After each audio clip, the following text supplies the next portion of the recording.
น้องคอยถ้าอายก่อนถึงยามหลับยามนอนยังละเมอว่าแต่น้องมาเคียงข้างผัดแม่นเมียโทรไปหาแต่ละมือโทรไปหาแต่ละมือยังบ่สวงในดวงใจ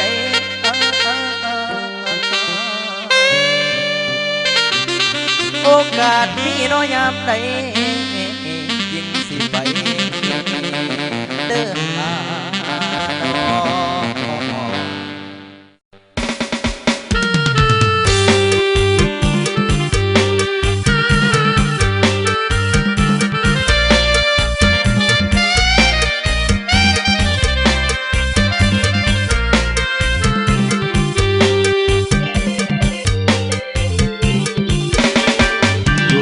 วันไอ้นั่นก็หาเวลาก็ถ้าจังหวะโอกาสของไอ้คนยืนจะนั่งหรือนอนเอาวอนหัวใจสุดฝืนอยากไปเมื่ออื่นแต่ข้าเวียกดังนาสัญญาว่าสิทาสิคอยคิดหอดไม่น้อยอย่าเมื่อพัวไปไกลตาน้องก็หูดีว่าไอ้ต้องมีปัญหาคนเอาเดือดาทางเวลายุ่งยากสับสน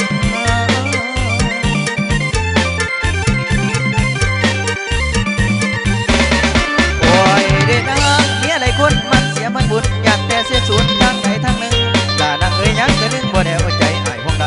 ไอ้จึงใดโทรข่าวคนตาไอ้จึงใดโทรข่าวคนตายังบ่มีเวลาไปหาเด้อน้องหรือขันของใจเนี่ยคนไอ้จังว่าแต่บุญบ่ทันได้เต้าหันออกจากบ้านก็อยากแม่เด้อนะออกจากบ้านก็อยากแม่เด้อนางอยากแต่ทางไม่ดวงดาวของน้ำทูศัตรูเรื่องอันตรายมีดวงเพื่อนให้เมียน้อยอ้อยใจหลายคนกระวนกระวายขี้ขันหับสายยามเมียโทรมาเมียดวงก็โทรมาบ่อยเมียน้อยก็โทรมาลาสงครามเมียวางเวลากับปันถึงหน้าพวกเป็นประจำนี่ไรครับยังใหญ่กันอยู่ไปหาเมียผู้นั้นไปหาเมียผู้นี้ก็สามไหลคู่กันแต่ละวันเรียบฟังใจของยักษ์ที่สองถึงสามเนี่ยละหัว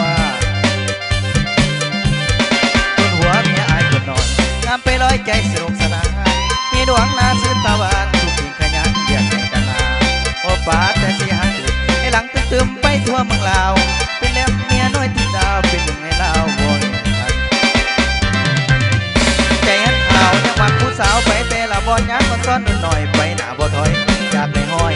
เป็นหมื่นเป็นพันอยากได้ห้อยเป็นหมื่นเป็นพันแต่ละวันคนที่สิเที่ยวหาแต่เมียน้อยสิเที่ยวหาแต่เมียน้อย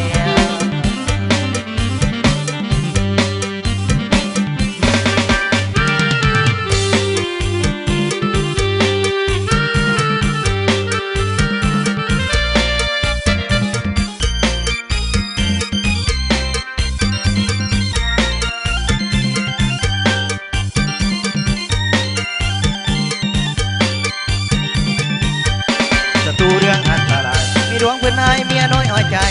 หลายคนกระวนกระวายขี้การหับสายยามเมียโทรมาเมียดวงก็โทรมาบ่อยเมียน้อยก็โทรมาลา